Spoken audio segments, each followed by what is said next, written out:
Сәлем достар, бүгін біз Еркін English бағдарламасы бойынша ағылшын тіліндегі қимылды білдіретін прилогтармен танысамыз, яғни prepositions of movement. Бұл бір заттың бір жерден екінші жерге қарай қалай қозғалатынын білдіретін сөздер болып табылады. Бүгінгі сабақта біз осы прилогтарды үйренеміз, яғни across, along, into, around, past, through, under, over, up, down. Енді әрқайсысын жеке-жеке қарап шығайық, барлығын түсіндіремін. Алдымен along және into сөздерін түсіндірейік. Along бұл бір бағытпен, бір жолмен, ұзын бойымен қозғалу дегенді білдіреді. Мысалы, they walked along the beach. Олар жағажай бойымен жүрді. He drove along the road. Ол жол бойымен көлікпен жүріп өтті. Into бұл ішке кіруді білдіреді, яғни бір заттың сыртына емес, ішіне қозғалыс. Мысалы, she went into the house. Ол үйге кірді. The cat jumped into the box. Мысық қораптың ішіне секіріп түсті. Яғни along бір нәрсенің бойымен қозғалу, ал into ол ішке кіруді көрсетеді. Келесі ретте бізде around. Around бұл бір нәрсенің айналасында немесе дөңгелек бойымен қозғалуды білдіреді. Мысалы, they walked around the park. Олар саябақтың айналасын аралады. The moon moves around the earth. Around. Ай жердің айналасында қозғалады. Яғни around бір заттың айналасында шеңбер бойымен қозғалу деген мағынаны білдіреді. Осы дөңгелек ретінде. Енді past пен across'ты салыстырайық.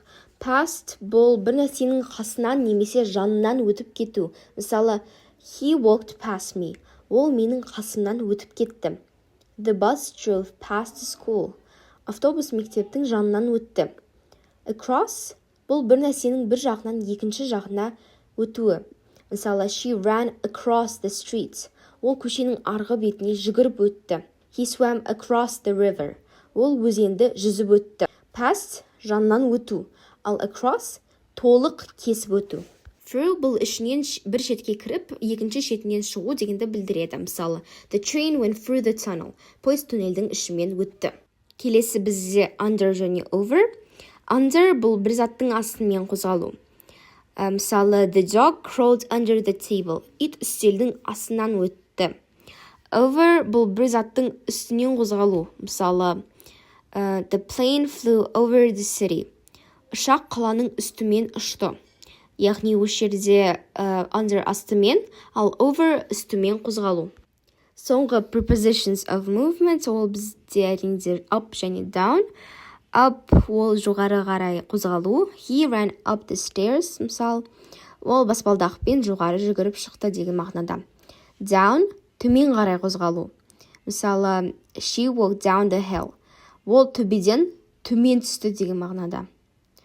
Бұл екі prepositions of movement екеу бір-біріне қарама-қарсы. Up ол жоғары, down ол төмен қозғалыс. Сонымен, бүгін біз prepositions of movement қозғалысты білдіретін предлогтарды үйрендік. Бұл сөздер қозғалыстың бағытын нақты сипаттауға көмектеседі. Жалпы, сіздерге бүгінгі сабақты тыңдағандарыңызға рахмет. Кездескенше.